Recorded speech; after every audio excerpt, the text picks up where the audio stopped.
when I finally say yes to him and listen to him, I'll be like, oh yeah, that's why. That's why I'm supposed to be listening to you, huh? That's why I'm supposed to be trusting you. Oh, okay, yeah, you're right.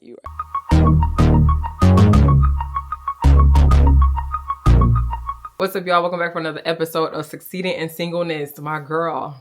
Guys, what's up? Now, once again, we're succeeding in singleness. The goal ain't to be here too long, though. Oh. I want you to succeed in your singleness, okay? Okay, I want you to as well. So we're doing this together. We're all in this together. High School Musical. Come on, let's lock in. All right, so today's conversation we're gonna chit chat about is concerning. I just feel like this is too. Oh, then that's too low. Okay. Let's see what we talking about. Look at this. Look at this. This one is called I Said What I Said, basically. I don't know what I'm actually titling this. Also, my dimples are really coming out today. 2026. We know it's a new year. Thank the Lord for another year. And depending on when you're watching, right, you may still be at the higher end. Maybe you saw this later on in 2026. But I pray that it still encourages you no matter what time, at what point you are seeing this video. Phrase that the Lord has told me, and it's something I also can share, is that he said, I said what I said. I said what I said.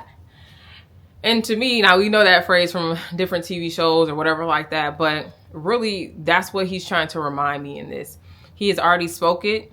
He's already revealed the thing. He has already promised the thing. So he said what he said. He's a God that knows, that sees all, knows all. So what he's telling me to do is for a reason. What he's telling me to do can only benefit me. So when I go to him and I'm like, hey Lord, you want me to, hey Lord, what you say about the so you still want me to he like, girl, I said what I said. A lot of that is just reminding yourself to be encouraged. And so one of the things that the Lord has told me to do was this podcast. And I think I have been honest with y'all enough times about like, I am in and out. After just being a natural hair influencer, I just got burnt out. I never gave myself time to relax, to chill. And so I ended up experiencing burnout, which caused me to just really not want to post. And then also too, my hair wasn't growing the way it could because I was just doing my hair too many times, trying too many products. But I definitely cherish that experience. Still pop up and do my hair here and there, of course. Come on. Come on, gotta still show a tutorial here and there. But what it did is it was too much for me. To me, I didn't really properly plan my day out, honestly. And so with trying to push and keep giving y'all content over and over again, it just caused me to not want to do anything at all, which is total opposite of what, I should be doing. Now, I did know too that God wanted me to transition at some point to talk about him a little bit more. Now the Lord, gotta talk about Jesus. I think some of y'all knew if y'all were on the other channel, some of y'all knew he was in me. He was, come on, within me, working in me, through me. But at the same time, it was still needed to have a designated conversation about him. At first it was called Face, Mask, and Faith. That name was cool. I could have did better. But when Succeeding in Singleness came to me, I literally was like, how long am I about to be single? Why is it called that? Can we talk about that? Can I call it something else? And maybe it will change in the future or something like that. Who knows? But right now it's for me to live in, pray through, encourage others for those that are single. And it's crazy because you'd be like, why is this such a big deal? Why is it something that we have to talk about or focus on? Because some people really aren't doing well. They're not okay. And so when we rush past like, oh, we shouldn't make it a thing, we shouldn't make it an idol, this microphone is not on. All right, so now the audio is about to sound different. I just looked over like, there are a lot of people that are struggling. They're not okay. They're not doing well because they don't know how to do life by themselves, because a lot of this comparison, this want, this desire is consuming them. And it is something that we have to talk about. We have to be real about and also encourage each other through, because for some people, marriage is a really important stage for them to hit. And if not, no telling what they may look at their life as being, what they may even view God as being if they do not achieve this particular goal. And you may be like, girl, it ain't that deep. For some people, I'm telling you, it really is. And I just want to make sure that people are able to live their singleness out without this extra pressure and dependency on the marriage to make their lives better. And it's just not that. We all have learned, if we are not around married friends or just hearing from married people, is that all this is just it's a new responsibility that we should cherish and hold. And obviously it is a covenant, but to realize that, no, this is also work, and there's work to be done in your single season. All in all, there's responsibility as being a single person and also as being a married person. Only think that the being married is a big prize or a big goal is just, it's not great thinking to have, because there's so much more responsibility that we have even now, that if we don't steward over well now, we can learn a lot of things in this particular season of our lives. I want to help people in the now so that when they get the desires of their hearts fulfilled, and be able to actually see it in front of them and say, I do, that they have done their part in their single season and didn't, I just want to make sure that once they are getting their yes and saying their I do, that they were truly fulfilled even while being single, so that the married season doesn't make them feel less than or feel different. We never want to just keep hopping or doing things just because and hoping that's going to fulfill some type of void, when really God is like, yo, I am here to fill every void that you are experiencing. So knowing how to seek God and lean on God in this season, but also in your next. Just trust me. So if I can give an example of when it comes to being married, if another dating or, talking stage does not go through, what did he ultimately say? He said what he said. So if he has promised you that you are going to get married, then that's what he said. So we don't have to get defeated or frustrated if this talking stage does not go through, because, well, it wasn't you then. Tag not it. But by then, deuces. Now it is easier said than done sometimes, depending on how far y'all got. That's real. But sometimes it's just like, remember what he has promised you and said to you, so that you are not giving up what you already prayed for.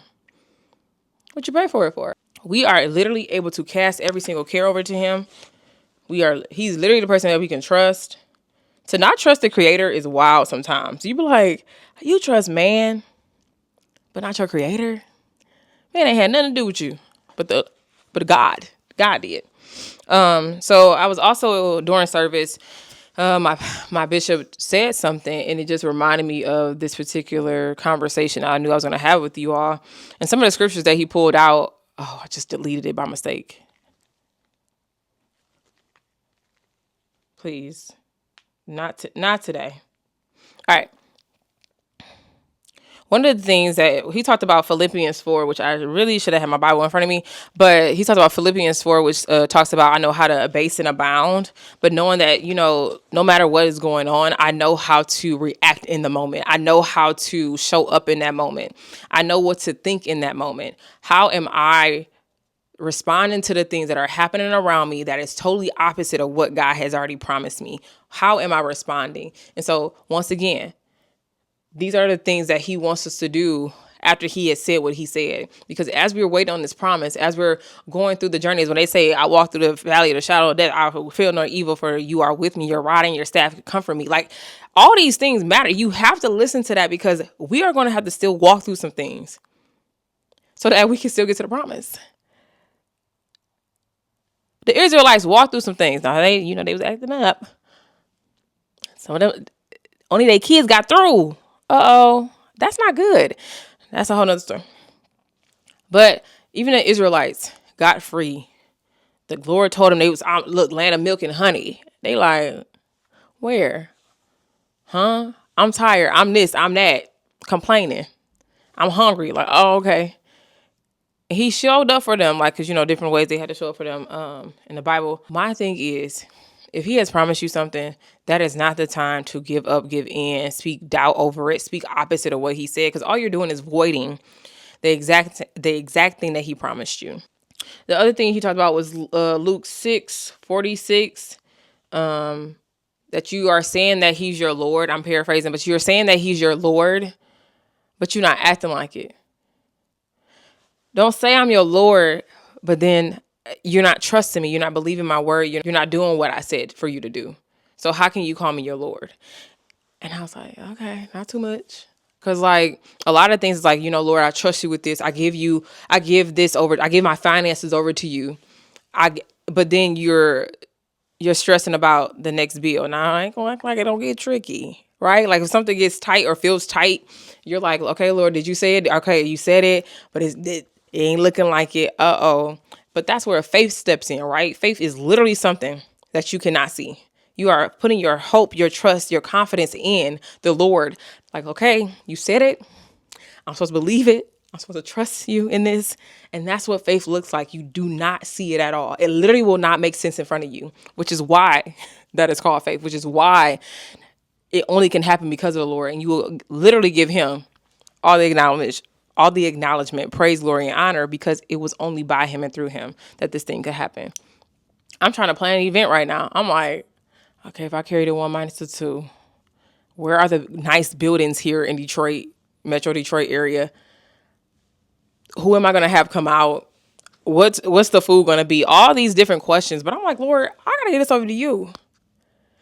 I pray that each and every, each time that I am out, that I'm out and about, that I'm scrolling on social media, that I'm coming across something that will help me create the most impactful, beautiful, God-filled event. And that's all I can believe for. I can't stress about it. I got a tour tomorrow about this building, and I'm like, about this venue, and I'm like, let's go see what it's talking about. Let's see how much it is. Not too much. Not too much. But once again, if it's something that he told you, the funds will show up. The resources will show up. A lot of us are like, oh Lord, why hasn't this happened? Why is this not happening? I'm confused about this. Why? But his Lord is like, you're not even doing what I'm telling you to do. Now, it's not for everybody. This is for some. But we're not even doing the very thing that he said to do. I can give it an easy example. He told me to work out. Go to the gym. Stay active. I'm acting like that is the toughest thing for me to do. So I was finally like, okay, if you're not going to pull up at the gym, you need to at least buy some equipment at home and get active, ma'am. Now, between you and me, I'm trying to get a little thick. If I can be honest with y'all, who can I be honest with other than the Lord? But I'm trying to get a little thick. But there are steps that I have to do to get there. And I'm calling it being thick, but building muscle. But I'm like, there are things that I have to do to get there. Because there's no point of me watching all these videos, knowing what food to make, meal prep and all this stuff, right? Calories, protein, blah, blah, blah, blah. The workout moves, abduction, lateral, like all this stuff, right? What's the point of you doing all that, girl, if you ain't gonna do it? What's the point of you reading, watching, liking, commenting if you're not gonna actually execute the thing? A lot of us already know enough. And we're just waiting for this one thing, I guess, to push us, to motivate us to actually do it. But we know enough. I realize at this point, I don't got nothing that's going to motivate me. I literally have to press past my comfortability, press past not being motivated, and get the thing done. Or I'm going to have another year that looks the same, if not worse. Okay. That one got me. I didn't know I was going to say that. Holy Spirit is flowing. All right. I'm really going through all the scriptures he said. Like, I was just writing down while he was ministering. I'm like, you know what? I'm about to talk to y'all about this. I got it. Hebrews 6, verses 10 through 12. Yeah, for God is not unrighteous to forget your work and labor of love, which ye have showed towards his name, and that ye have ministered to the saints and do minister. And we desire that every one of you do show the same diligence to full assurance of hope until the end, that ye be not slothful, but followers of them through faith and patience inherit the promises. So basically, I'm going to go to, let's just do the amplified version.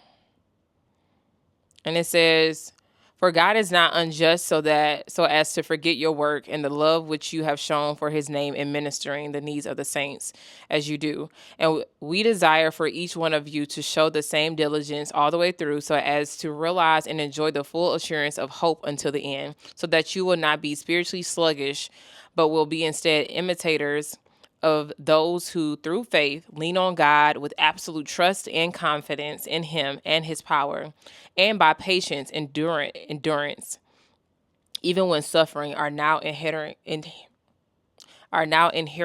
the promises.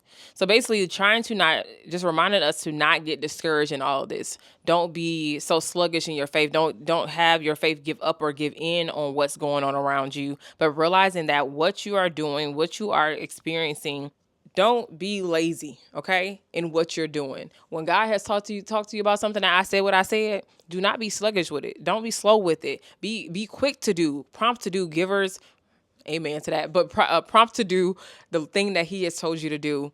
A lot of us are forgetting that we all play a role here. We all impact somebody at some point. We are all to impact somebody at some point, whether it's your family, whether it's a stranger, somebody at your church, wherever, at your job, wherever, whenever.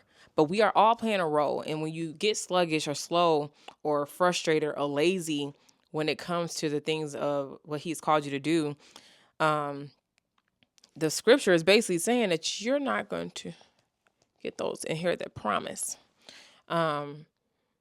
But what allows you to inherit the promise is faith and patience. As that one scripture said, I'm going to go back to it in the Amplified. We're going to go to the Amplified. Is that it says that through your absolute trust and confidence in him and in his power, and by patience, enduring, even when suffering, that you inherit the promise. There are a lot of things that we're going to go through. But with our faith in him, our trust in him, our patience while waiting, while doing, we will experience the promise. He is going to be there. First of all, we got to remember that he's always going to be with us. And he gave an example of Abraham having to leave his family. He was saying, like, he dropped everything and dipped. Now, did he take somebody with him? Yes. But he still obeyed. Now, he thought he was slick, but he still obeyed and left his family, everything behind to go after exactly what God told him to do. But here's the thing, too. He didn't know everything. He didn't know where he's about to go into, but he went. He left. And that's an example of something that we should be doing. And the crazy thing is, too, some of y'all may have a story of the Lord like, hey, drop everything and dip. You and your family go. Or if you think, he like, hey, I'm about to have you move over here. You never know what it may be. But if you know that you are hearing from him, be quick to trust him and what he is saying to you. He would never leave us astray. Never lead us astray. Never. When I finally say yes to him and listen to him, I'll be like, oh, yeah, that's why. That's why I'm supposed to be listening to you, huh? That's why I'm supposed to be trusting you. Oh, okay, yeah, you're right. Come on. Do I need to bring dating in this? Do I need to bring the men that y'all be playing with? Y'all ain't supposed to be playing with? Okay. God is not a man that he should lie. That was my biggest thing, is that what he says, he means. He's not going back on his word. None of that. As it said, too, like, he's not a person that's going to change his mind. That's why I said what I said. I'll be looking for something new. The Lord is like, no, Janae, for real. I said what I said. Do this thing and watch me do my thing. I'm like, okay. So this year, I keep saying it every year, but I'm not giving up. That's the one thing. I'm not going to give up on this. I believe that I will see a difference and a change in my life, whether it be spiritually, emotionally, financially, physically. But I'm going to see it. Sometimes I look back and I'm like, okay, a lot of these consequences that I'm dealing with was because of me. I'm just doing what I want to do and thinking I don't have consequences for my actions. But I'm glad that, his grace and his mercy definitely covers me every single day. And I do want to leave y'all with just knowing that what God has said to you, it is something that you can trust and it's something that you can rely on. And that at the end of it all, you will reap a beautiful harvest for your obedience. There's so many great benefits of being his daughter, being his son. Not because we are asking for him to give us stuff. That's not what we're trying to do here. But because of our obedience, we just end up getting blessed. We end up having these great benefits and promises. And he's going to fulfill it. He's already fulfilled it. We play a part. So yeah, I love y'all. I appreciate y'all for watching, and let me know if you got something out of it. Be sure to check out Succeeding in Singleness on Instagram. Share this video if you found it to be helpful, really good. Make sure you comment down below your thoughts where you at when it comes to I said what I said. Is there anything that God has been like, I already said that. And has this encouraged you to move forward, to do it, to take that step? I hope it has. And I will catch y'all in the next episode. All right, Tatana. Peace.